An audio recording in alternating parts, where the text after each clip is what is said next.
부활절 넷째 주일 오늘의 말씀 생명의 물이라는 제목의 말씀 함께 나눕니다. 여러분, 기독교 신앙의 중심에는 부활이 있습니다.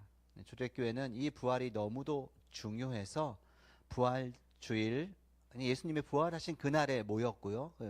부활주일, 주일에 모임을 했고 예배를 드렸고, 그리고 특별히 부활절 이후에 50일을 기쁨의 50일, 부활의 은혜를 계속적으로 받고 묵상하고 누리는 50일 기간으로 선정을 해서 그렇게 지켰습니다. 그 전통이 2000년 동안 계속 이어져 내려왔고 죄송합니다. 지금도 우리 주변에 보시는 바와 같이 부활절 몇째 주일, 부활절 몇째 주일로 계속해서 부활의 은혜를 주목하고 또 집중하는 그 기간, 그 예배로 이 시간을 보냅니다. 우리는 부활을 중요하게 여깁니다. 여러분, 부활을 믿으시죠? 그리스도의 부활을 믿는 것, 이거 정말 은혜죠, 이 자체가. 우리는 부활 신앙을 가지고 있습니다. 제가 질문 드리겠습니다. 부활 신앙이 뭡니까? 한번 답해 보십시오. 부활 신앙이라는 게 뭡니까? 2000년 전 예수님이 죽었다가 다시 살아나셨다는 그 역사적 사실을 믿는 것, 이게 부활 신앙일까요? 틀린 말은 아닙니다. 그리고 또 인류 역사의 끝에 우리가 주님이 다시 오시면 부활의 몸으로 주님과 함께 영원히 산다는 그 미래의 약속을 믿는 것이 부활 신앙일까요? 그것도 틀린 말이 아닙니다. 과거의 부활의 역사적 사실, 그리고 미래에 일어날 부활에 대한 약속, 이걸 믿는 것, 이거 대단히 중요합니다. 하지만 그것이 부활 신앙의 전부라면 지금 여기 오늘 이 죽음의 그림자가 잔뜩 드리운 이 세상을 살아가는 우리에게 부활은 어떤 의미가 있는 겁니까? 과거에 일어난 부활을 내가 믿어. 역사적 사실이야. 앞으로 부활의 몸을 가지고 살아가. 근데 지금은 뭡니까? 과거를 기억하고 미래를 소망하는 것이 전부일까요? 초대 교부들은 그 부활을 지금 여기서 살며 누리는 것에 관심이 있었습니다. 부활은 먼 과거의 사건, 그리고 먼 미래의 약속에만 머물지 않고 부활은 지금 여기 내 삶에 실제적으로 작동하는 하나님의 은혜요, 하나님의 능력이라고 보았습니다. 우리는 지금 여기에서 부활을 살도록 부름받았습니다. 그리스도인은 지금 여기에서 그 부활 생명을 맛보고 누리는 사람들입니다. 오늘 그 이야기를 여러분과 함께 나누겠습니다. 지난주에는 생명의 빵을 날마다 먹으면서 부활의 생명을 누리는 것에 대해 살펴보았습니다. 오늘의 주제는 생명의 물입니다. 예수님의 부활을 통해 활짝 열린 하늘의 그 일급수 저수지에서 영원한 생명수가 우리에게 부어집니다. 이 생명의 물이 우리에게 어떤 일을 할까요? 초대 교부들이 가르친 것은 이것이었습니다. 그 생명의 물이 우리의 이 오그라들고 찌그러진 내면을, 우리의 속사람을, 우리의 존재를 회복시켜 준다고. 교부들은 은유와 비유의 대가들이었습니다. 그래서 성경도 매우 비유적으로, 은유적으로 풀고 또 인간의 상태를 다양한 비유로 표현했는데 그 중에 그 대표적인 것 하나가 인간이 오그라들고 찌그러진 존재라는 것입니다.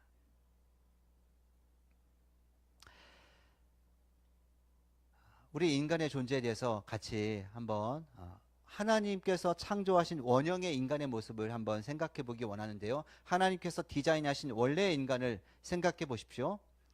위로 하나님과의 관계에서는 하나님의 사랑과 하나님의 생명에 잇대어서 충만하게 살아가도록 우리가 지음받았습니다. 하나님을 알아가고 하나님을 사랑하는 존재로. 그리고 안으로 자기 자신과의 관계에서는 하나님을 닮은 고귀한 존재로 나 자신을 건강하게 사랑할 줄 아는 존재였습니다, 인간이. 그리고 옆으로 이웃과의 관계에서는 그들을 있는 그대로 수용하고 내가 나를 사랑하듯이 그들을 사랑하고 용납하고 실수를 보듬어 줄 줄 알고 배려할 줄 알고 친절히 여기고 그렇게 사랑을 주고받는 존재로 우리가 지음받았습니다. 그리고 저 밖으로 세상으로는요, 세상과 피조세계를 하나님의 청지기로서 아름답게 가꾸는 존재로 우리가 지음받았습니다. 하나님 나라 복음의 풍삼 초첫기에 기본으로 나오는 내용이죠. 이것이 창조의 원형입니다. 하나님께서 이렇게 우리를 지으셨어요. 그런데 우리 인간이 하나님을 등졌습니다. 하나님의 주인 되심을 거부했습니다. 하나님을 무시했습니다. 모독했습니다. 그리고 스스로 자기 인생의 주인이 되었습니다. 이 자기 중심성, 이것을 죄의 근원이라고 말합니다. 인간이 생명의 근원과 단절되었습니다. 모든 관계가 깨지고 부서졌습니다. 그래서 하나님 나라 복음에서는 우리 이것을 깨졌다, broken, 깨진 관계로 표현하는데, 초대교회 교부들은 이것을 어떻게 표현한다고요? 우리가 찌그러졌다, 우리가 오그라들었다. 제가 그래서 2, 3년 전에 교보제로 이 플라스틱 통을 가지고 왔었습니다. 이렇게 일부 때 찌그러뜨린 다음에 제가 펴지 않았습니다. 그래서 온전한 플라스틱 통이 여기 있습니다. 이 안에 물이 가득 차 있을 때는 물병이 팽팽하고 단단해집니다. 그런데 물을 다 따라내고 이것을 꽉 쥐면 어떻게 됩니까? 이게 이렇게 찌그러집니다. 이게 인간의 상태라는 겁니다. 인간의 상태. 생명이 나간 자리에 빈 공간이 생기고, 그 빈 공간만큼 우리 존재 전체가 오그라들고 위축되어 버렸습니다. 이것이 우리 인간의 상태라는 겁니다. 존재의 위축 현상이 일어나서 우리 전인이, 우리의 온 존재가 지성과 감정과 의지, 전인격적으로 우리가 찌그러져 버렸습니다. 그 현상들을 우리는 날마다 경험하고 그 현상들 때문에 아파하며 살아갑니다. 예를 들면 지성, 이성, 생각이 찌그러졌습니다. 본래 우리는 하나님께서 우리에게 이성을 주시고 뭔가 아는 즐거움을 주셨어요. 그 중에 타락하지 않은 부분이 있어요. 우리에게 지적 호기심이 있고 알아가는 즐거움이 있잖아요. 공부는 원래 행복하고 즐거운 거거든요. 왜 웃으세요? 알아감의 즐거움을 하나님이 주셨어요. 여러분, 알아가는 목적이요, 사랑하기 위한 거였습니다. 사랑하기 위해, 더 잘 섬기기 위해, 더 잘 관리하고 경영하기 위해 뭔가를 알아가고자 하는 마음을 하나님께서 우리에게 주셨어요. 더 사랑하기 위해 공부하고, 세상을 더 아름답게 하기 위해서, 사람들 더 행복하게 하기 위해서, 또 하나님을 더 영화롭게 하기 위해서 우리는 배우는 것입니다. 이게 하나님께서 지으신 원래의 모습입니다. 그런데 이 지성이 찌그러졌어요. 그래서요, 우리는 불안하기 때문에 알려고 합니다. 통제하기 위해서. 무시받을까 두려워서 뭔가를 공부하려고 합니다. 불확실성을 못 견디기 때문에 모르는 것을 열심히 파악하려고 합니다. 장악하려고 합니다. 지배하려고 합니다. 알미 사랑이 아니라 정복하고 지배하는 수단이 되어버렸습니다. 지식이 무기가 되었습니다. 지식이 권력이 되었습니다. 사람들을 위해 군림합니다. 사람들을 공격합니다. 사람들을 조종합니다. 지식이 힘이요 돈이 되었습니다. 그런 시대에 우리는 그걸 당연하게 여기며 살아가고 있습니다. 이건 하나님의 애초에 의도하신 모습이 아닙니다. 지성이 찌그러진 시대. 교회 안에서도 여러분, 하나님께서 창조하신 교회 공동체, 하나님이 원하신 교회 공동체는 이 지식을, 서로에 대한 지식을 서로를 섬기기 위해 사용하는 거거든요. 사랑하기 위해, 이해하기 위해, 배려하기 위해 그 지식을 사용합니다. 근데 교회에 와서 솔직하게 나눔하는 문화, 이런 것들을 하는데 이 안에 들어오지 못하는 사람들이 있어요. 왜냐하면 이 세상에서 너무 많이 상처받아봤기 때문에. 어떤 사람이 상대의 약점을, 상대의 상처를 알게 됩니다. 힘들 때 나눴어요. 어려운 일 있을 때 나눴어요. 상대를 신뢰하고 나눴어요. 그런데 이걸 품어주지 않고 이걸 필요할 때 꺼내 쓰는 카드로 간직해버려요. 내가 너에 대해 다 알고 있다. 난 너 약점을 쥐고 있다. 이게 세상의 모습 아닙니까? 이건 친밀함의 고백이 아닙니다. 상대를 꼼짝 못하게 만드는 무기가 됩니다. 지식이. 생각이 찌그러져 있는 겁니다. 또 사람들이 SNS를 샅샅이 뒤지죠. SNS 또 인터넷에서 막 정보를 긁어 모아서 누군가를, 상대방을 추적합니다. 파악합니다. 왜요? 더 잘 섬기기 위해서, 그 사람 보호해 주기 위해서가 아니라 신상을 탈탈 털어서 상대를 판단하고 상대를 욕보이고 그 우위를 점유하기 위한 경우가 얼마나 많습니까? 이게 이성의 영역이 찌그러지고 위축된 현상입니다. 또 감정은 어떻습니까? 정에 굶주린 사람들이 참 많습니다. 버림받을까 봐 두려워서 싫은 일도 꾸역꾸역합니다. 작은 거절에도 상처를 깊이 받습니다. 알아주지 않으면 서운합니다. 한마디 말에 피가 솟구칩니다. 타인의 시선에 감정이 막 널뛰기를 합니다. 왜 그렇습니까? 정서의 영역이 찌그러져 있기 때문에 나타나는 현상입니다. 또 의지는 어떻습니까? 의지. 여러분 보혈기도 하고 계세요. 거기에 이런 문구가 있어요. 충동과 나태함이 균형을 잃었다는 표현이 있어요. 충동적으로 뭔가를 올인해요. 근데 어느 순간 무너져 가지고 아무것도 안 해요. 자꾸 미루고 게을러집니다. 반대로 어떤 사람은 고집이 너무 세요. 이거 하나님도 못 고칠 만큼 누가 뭐라 해도 말을 안 들어요. 이 모두가 의지의 영역이 찌그러진 증상들입니다. 여러분 이것이 우리의 모습입니다. 용기 있게 우리 자신을 정직하게 들여다보면 우리는 고백하지 않을 수 없습니다. 아, 내가 찌그러진 존재구나. 내가 이곳저곳 펴져야 하는 존재구나. 나에게 문제가 있구나. 그래서 여러분 이 찌그러진 만큼 우리가 절박하게 그것을 채우려고 합니다. 찌그러진 자기 자신을 정직하게 직시하는 자아를 갖게 되고 사회생활을 하면서 아, 내가 찌그러졌구나. 내가 온전치 못하구나. 그걸 알면서부터 찌그러진 자기를 온전히 꾸미고자 하는 우리의 보호 본능들이, 방어 기제들이 작동을 하죠. 오그라들고 초라해진 자기를 가리기 위해서 세상에 박수치는 대단함을 획득하려고 합니다. 성공과 성취를 향해 달려갑니다. 세상이 중요하게 여기는 거 뭡니까? 그게 뭐 그것들, 돈, 집, 차, 높은 자리, 뭐 지위, 성공, 인맥. 그것을 얻은 소수는 잠시 채워졌다고 착각하고, 하지만 이내 공허와 갈증이 곧 돌아오죠. 또 그것을 얻지 못한 대다수는요, 스스로를 낙오자로, 스스로를 루저로 여기면서 그걸 가진 사람들 질투하고 비난하고 분노하고 또 자기 혐오 속에 살아갑니다. 그런데 여러분, 이게 이 살아가는 사람들이 사는 우리 세태의 모습이에요. 우리가 주변에서 경험하는 부분들입니다. 우리 안에도 그런 속성이 있습니다. 그런데 여러분, 이 모든 몸부림 속에 어떤 내면의 깊은 내적 외침이 있어요. 그게 무엇이냐? 나는 온전해지고 싶습니다. 나는 충만해지고 싶습니다. 나는 정말 나답게 살고 싶습니다. 이것은 온전함을 향한 갈망입니다. 이 찌그러져 있는 물통이 더 온전히 펴지고 싶은 열망이 우리 가운데 내재해 있는 겁니다. 하나님께서 창조하신 창조 본연의 내 모습, 참된 나를 찾고 싶어 하는 영혼의 절박한 부르짖음이 여러 형태로, 찌그러진 형태로 나타나는 것입니다. 바로 그 갈망을 아시기에 예수께서 사마리아 여인에게 찾아오셨습니다.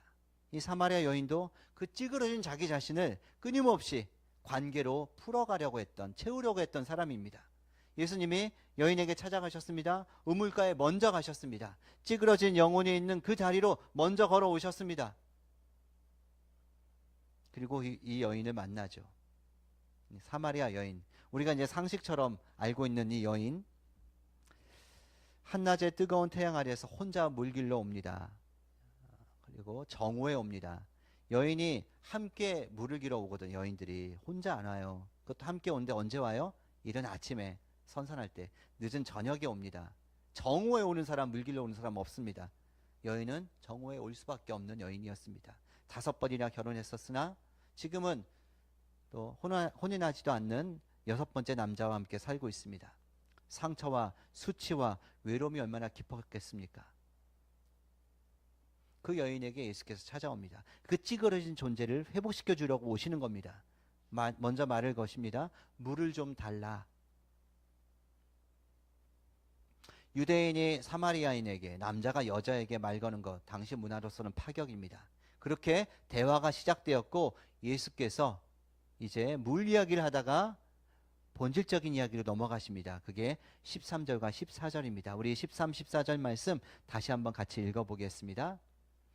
이 물을 마시는 자마다 다시 목마르려니와 내가 주는 물을 마시는 자는 영원히 목마르지 아니하리니 내가 주는 물은 그 속에서 영생하도록 솟아나는 샘물이 되리라. 아멘. 이 우물물을 마시면 다시 목마르게 된답니다. 그러나 예수님 말씀하십니다. 내가 주는 물은 결코 목마르지 않는다. 이 물을 받는 자는 그 안에서 영원히 솟아나는 샘이 된다. 여러분, 여기 찌그러진 플라스틱 병에 물을 잔뜩 넣고 뚜껑을 닫으면 이렇게 됩니다. 찌그러진 우리 내면에 그리스도께서 주시는 생수가 들어오면 달라집니다. 오그라들고 위축된 우리 존재가 생명의 물로 꽉 채워지면 펴집니다. 그리고 다시 주님으로 꽉 차면 찌그러질 수가 없죠. 주님이 우리를 이렇게 회복시키기 위해 오셨습니다. 부활의 생명을 누린다는 것은 이 온전한 존재를 누리는 것입니다. 이렇게 바뀌면 우리가 집착하고 우리가 매달린 것들에 대한 욕구가 달라져요. 영적 입맛이 바뀌어요. 인정받으려고 애걸복걸하지 않습니다. 사람의 말 한마디에 감정이 널뛰지 않습니다. 일, 돈, 지위, 명예로 자기를 증명하려고 들지 않습니다. 이 말 저 말에 휘둘리지 않습니다. 남들에게 맞춰주느라 나 아닌 존재로 살아가는 자기 파괴적 삶이 그칩니다. 주님의 부활 생명으로, 주님의 생명수로 채워지면 그렇게 됩니다. 이것이 과거가 아니라 미래가 아니라 지금 여기에서 누리는 부활의 은혜입니다. 매년 부활의 절기를 우리가 지나가면서 부활에 주목하고 주님께서 하신 일들을 주목하고 그것들을 받아 누릴 때에 우리의 찌그러진 부분들이 조금씩 펴지고 원상복구되고 온전한 사람으로 변모해 갑니다. 그 은혜가 여러분에게 있기를 빕니다. 그렇다면 이 생명의 물을 마시면 그렇게 된다는데 이 생명의 물을 마신다는 게 구체적으로 뭡니까? 그 하늘의 저수지로부터 오는 그 하늘의 영적인 일급수를 마신다는 건 그래 오케이 비유적으로 은유적으로 알겠어요. 그게 구체적으로 뭐냐고요? 어떻게 마시는 거냐고요? 초대교회가 오늘 이 본문을 부활절 넷째 주일 본문으로 채택했고 이 본문에서 그 문제 제기와 해답을 제공해 줍니다. 오늘 이 사마리아 여인의 본문에서 중요한 키워드가 있죠. 앞에서는 생수, 물, 갈증과 물을 다뤄요. 그리고 이 갈증, 물이 다음에 어떤 화제로 넘어갑니까? 예배로 넘어가요. 예배 후에 전도가 나와요. 물동이를 버려두고 마을 사람들에게 가서 내가 그리스도를 만났다 전도하거든요. 이게 중요한 흐름입니다. 그러니까 갈증, 생명의 물과 예배가 밀접하게 연관되어 있어요. 부활의 절기에 이 말씀을 나눴다는 것이 매우 의미심장합니다. 자, 본문을 볼까요? 예수님이 여인과 대화하시다가 화제를 바꾸셔요. 내가 그 물, 영원히 목마르지 않는 그런 물을 마셔서 이렇게 대낮에 물 길러 오는 일이 없게 해주십시오. 영적 갈증을 인정하고 그 얘기를 하니까 예수께서 오케이, 가서 네 남편을 불러와라. 뜬금없이 맨 남편 이야기입니까? 예수님은 지금 이 여인의 찌그러진 부분에 핵심을 짚으시는 겁니다. 예수님의 의도는 이겁니다. 너는 지금껏 관계로 너를 사랑해주는 그 남편들로 목마름을 채우고자 애써 왔는데 그게 채워지더냐? 네 존재가 쫙 펼쳐지더냐? 그걸 묻는 겁니다. 문제 본질을 건드리시는 겁니다. 그러자 여인이 이 찌그러짐의 문제, 영적 갈증의 문제에서 영적 갈증을 해결해주는 핵심 예배의 이야기로 화제가 넘어갑니다. 우리 조상들은 이 산에서 예배했는데 당신들은 유대인들은 예루살렘에서 예배해야 한다고 합니다. 이건 화제 전환이 아니라요. 이 여인의 진짜 목마름이 나타나는 겁니다. 여인은 사실 하나님을 찾고 있었던 겁니다. 내가 찌그러져 있고 내가 목말라 있는데 이걸 채울 수 있는 것, 나를 펼 수 있는 것, 관계로 채워보려고 했지만 되지 않아요. 사실은 관계라는 걸, 남편을 잘못 찾았지만 사실은 이 모든 갈증은 하나님을 향한 갈망이라는 겁니다. G.K. 체스터턴이 한 유명한 말, 제가 이 주제가 나올 때마다 여러분과 꼭 나누는 말이 있습니다. 사창가에 문을 두드리는 남자는 사실 하나님을 찾고 있는 것이다.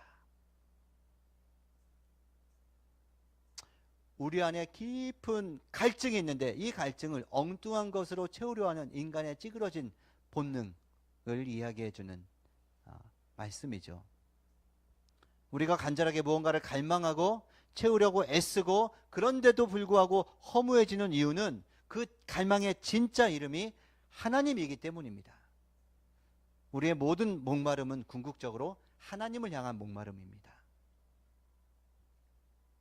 그렇게 예수께서 이제 예배로 화제가 전환되는 겁니다. 우리의 궁극의 목마름을 해결해 주시는 존재 하나님, 그 하나님을 만나는 것 예배. 그래서 그 유명한 말씀이죠. 23절, 24절 말씀 우리 같이 한번 읽어볼까요? 아버지께 참되게 예배하는 자들은 영과 진리로 예배할 때가 오나니 곧 이때라. 아버지께서는 자기에게 이렇게 예배하는 자들을 찾으시느니라. 하나님은 영이시니 예배하는 자가 영과 진리로 예배할지니라. 아멘.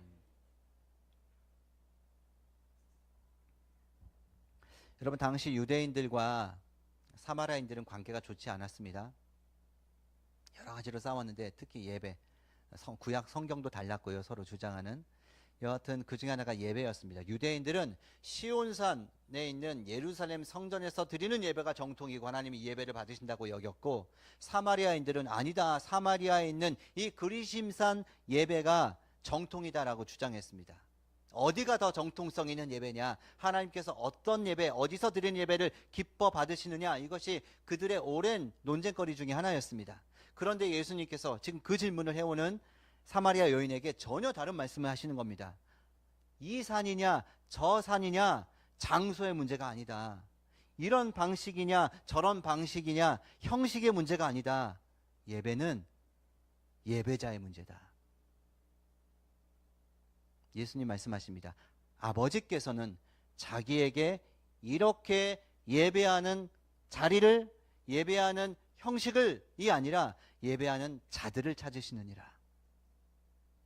하나님이 찾으시는 것은 장소가 아닙니다. 어디서 예배하느냐, 그게 본질이 아닙니다. 형식이 아닙니다. 개방되고 열린 방식, 전통적이고 오랜 방식, 형식이 아닙니다. 예배는 예배자입니다. 누가 예배드리느냐, 어떤 사람이 예배드리느냐, 누구에게 예배드리느냐. 하나님은 영과 진리로 예배하는 자를 찾으십니다. 그 찾으시는 정도가 어느 정도냐, 제가 놀랐습니다. 이 찾으신다라는 헬라어 제테오, 이 단어는요, 집요하고 끈질기게 계속 찾는다는 거예요. 이 단어가 여러 번 쓰였는데, 예를 들면 이런 부분에서 쓰였습니다. 누가복음 19장 10절, 인자는 잃어버린 자를 찾아 구원하러 오셨느니라. 여기서도 쓰였고요. 누가복음 15장 4절 말씀, 너희 중에 어떤 사람이 양 100마리가 있는데 그 중에 하나를 잃으면 99마리를 들에 두고 그 잃은 것을 찾아내기까지 찾아다니지 아니하겠느냐. 하나님은 그렇게 끈질기게 집요하게 포기하지 않고 영과 진리로 예배하는 자를 찾으신답니다. 영과 진리로 예배하는 그 사람에게 생명수가 흘러 들어갑니다. 그럼 영과 진리로 예배한다는 건 뭘까요? 옛날 성경에는 신령과 진정으로 예배하는 자, 영으로 예배하는 자, 진리로 예배하는 자. 쉽게 말하면 영으로 예배한다는 것은 내 영혼이 성령님과 연결되어 진심으로 그 하나님께 반응하는 것입니다. 성령께서 지금 여기 계시다는 것을 의식하고 그 임재 앞에 나를 온전히 여는 것입니다. 연다는 게 중요합니다. 또 진리로 드리는 예배도 하나님의 말씀에 자신을 온전히 개방하는 것입니다.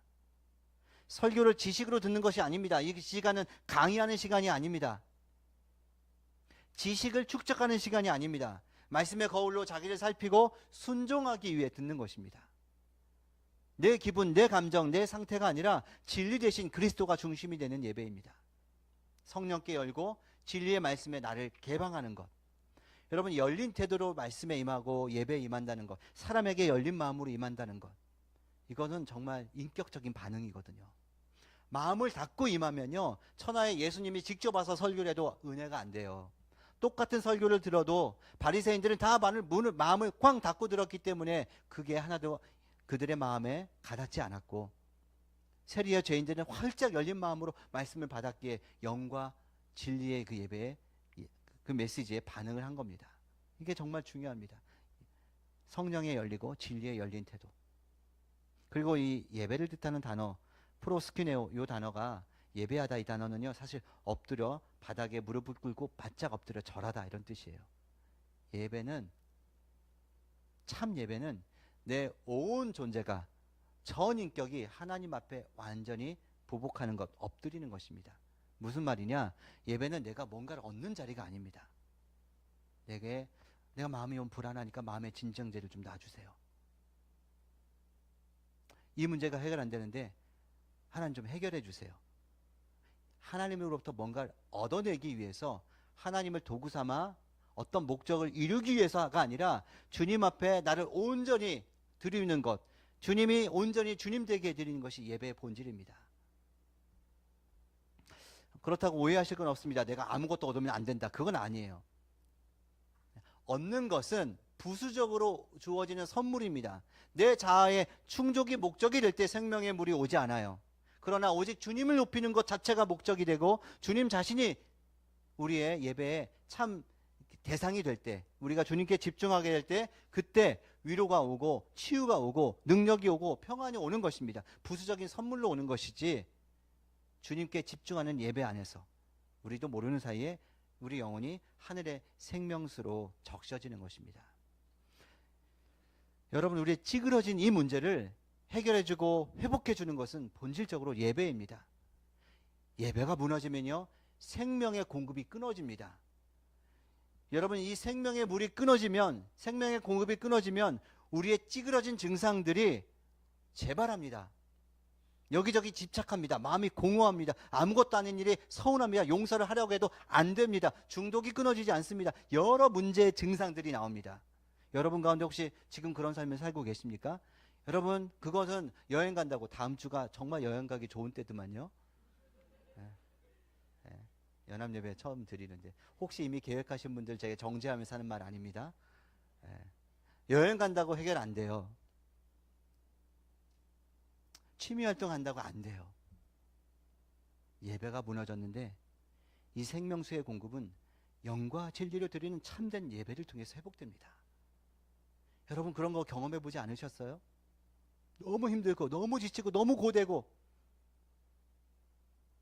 영적인 면역력이 뚝 떨어져 있는데, 내가 정말 영과 진리로 드리는 예배, 공동체가 함께 예배 드리든 혼자 전심으로 하나님 앞에 찬양을 하고 기도를 하든 하나님을 오롯이 집중하고 바라볼 때 그 시간이 10초든 20초든 30초든 정말 그 진실한 만남 가운데 하늘의 폭부수가 내게 쏘아지고, 그러면 세상이 달라 보여요. 우리가 충전되니까, 우리가 채워지니까, 찌그러짐이 펴지니까 이전의 증상들이 사라져요.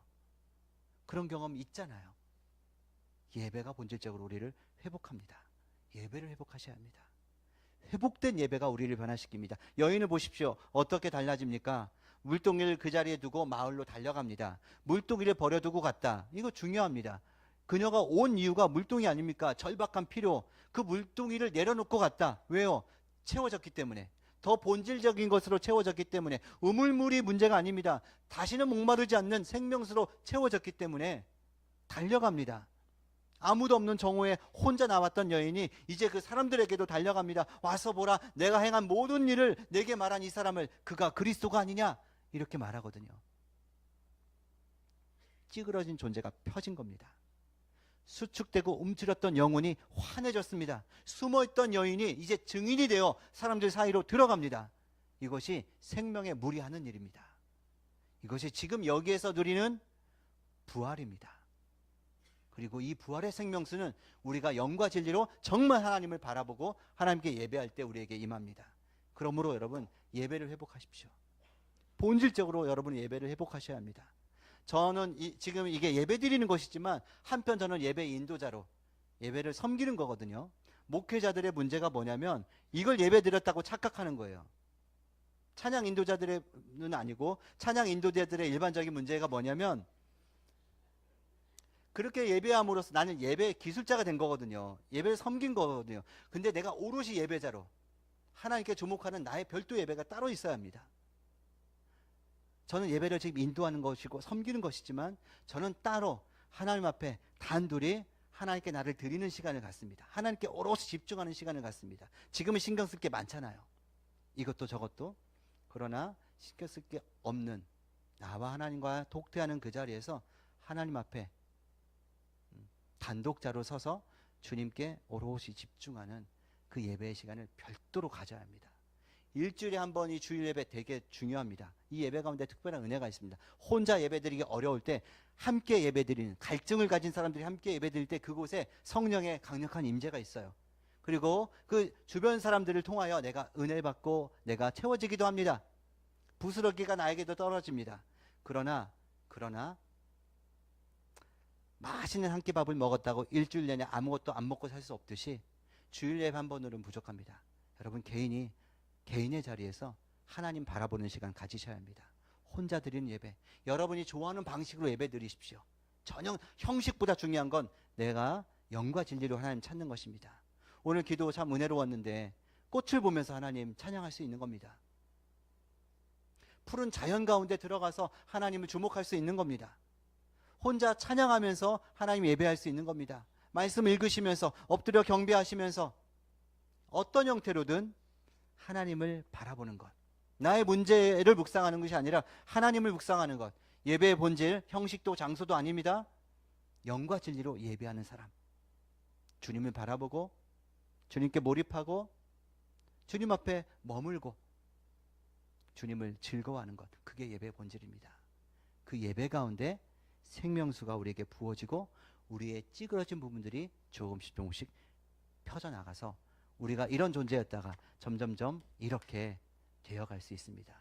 이것이 주님께서 우리에게 바라시는 것입니다. 영과 진리로 주님을 경배할 때 여러분 안에 부활의 생명수가 스며듭니다. 찌그러지고 오그라진 여러분이 점점 회복됩니다. 그런 은혜가 여러분 모두에게 있기를 우리 주님의 이름으로 축원드립니다. 함께 기도드리겠습니다.